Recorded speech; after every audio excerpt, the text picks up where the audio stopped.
I'm going to speak today about a few themes that we're going to hear in today's program, specifically about how Charles Ives personifies iconoclasm in 20th century American classical music. Born 10 years after the Civil War in Danbury, Connecticut, Ives did not follow the usual trajectory of famous composers, but instead worked as an insurance agent for most of his life. Although he studied music during childhood and served as a church organist, after graduating from Yale University, Ives devoted attention to his insurance firm, Ives American. In his free time, Ives composed multiple kinds of music, from classical to sacred. He was a proficient yet relatively unknown composer until his final years. Compared to contemporary composers, Ives wrote classical music that was both distinctly American and stylistically heretical. This concert features such music for piano and voice. Most of Ives' vocal music comes from a collection called 114 Songs, which he first edited and self-published in 1918. There were many other updated and revised editions of this collection to follow. Many of the pieces programmed this afternoon highlight experimental techniques that Ives employed decades before this music and this musical rhetoric entered the classical mainstream.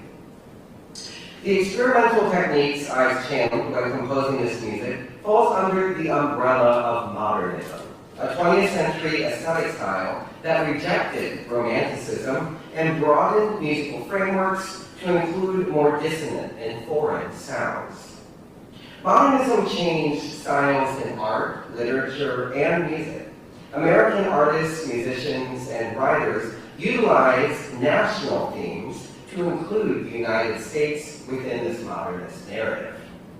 For instance, in one poem by E.E. Cummings, he borrows several patriotic song lyrics to ironicize nationalistic sentiment. Quote, "Next to, of course, God, America, I love you, land of the pilgrims, and so forth.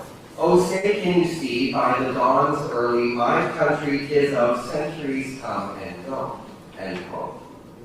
Familiar words from My Country 'Tis of Thee and the Star-Spangled Banner are positioned in abstract prose, offering a kaleidoscopic glimpse into Cummings' national ideology. Just as Cummings innovated American poetry, Ives too developed a modernist musical philosophy, one of experimentation and proud revolutions. Ives represents musical iconoclasm while maintaining several icons of American musical culture in his songs. We just heard two, specifically, Stephen Foster's My Old Kentucky Home and the American folk revival hymn, There Is a Fountain Filled with Blood. Ives often borrowed fragments from other songs to generate a certain American nostalgia in this music. Musical borrowing is known as quotation.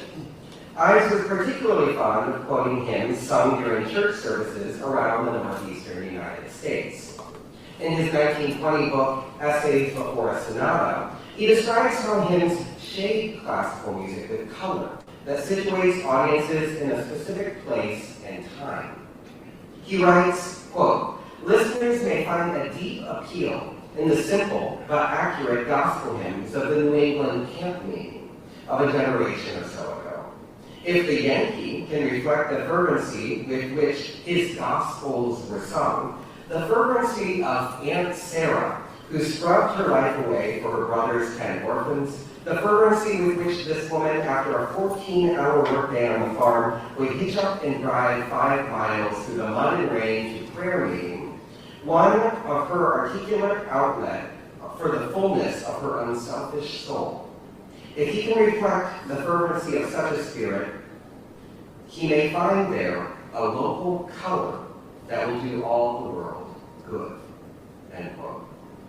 Referencing his own Aunt Sarah in one song titled The Things Our Fathers Loved, Ives even paired a camp meeting tune called Nettleton with the lyrics, "And Sarah humming Gospels. Quotation generated meaning through memories in Ives music. Several songs in this concert exemplify Ives' use of quotation. The Hughes Convent at Stockbridge uses an excerpt by American poet Robert Underwood Johnson to describe a forested river during autumn.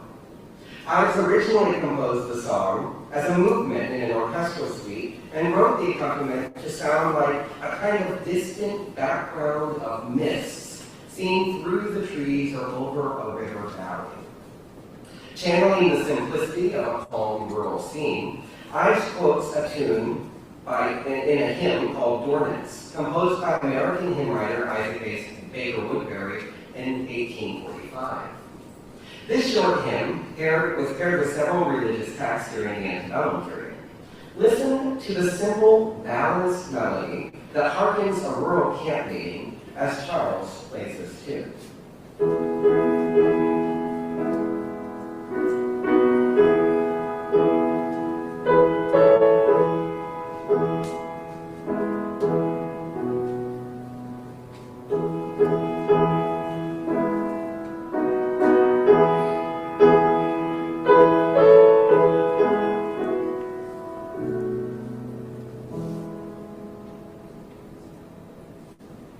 In another song, Tom Sails Away, Ives quotes the popular American World War I song, Over There, while referencing military deployment.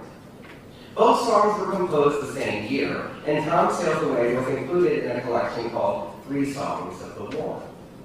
The quotation of popular and sacred music in Ives' songs connect his inventive music to potent moments in American history.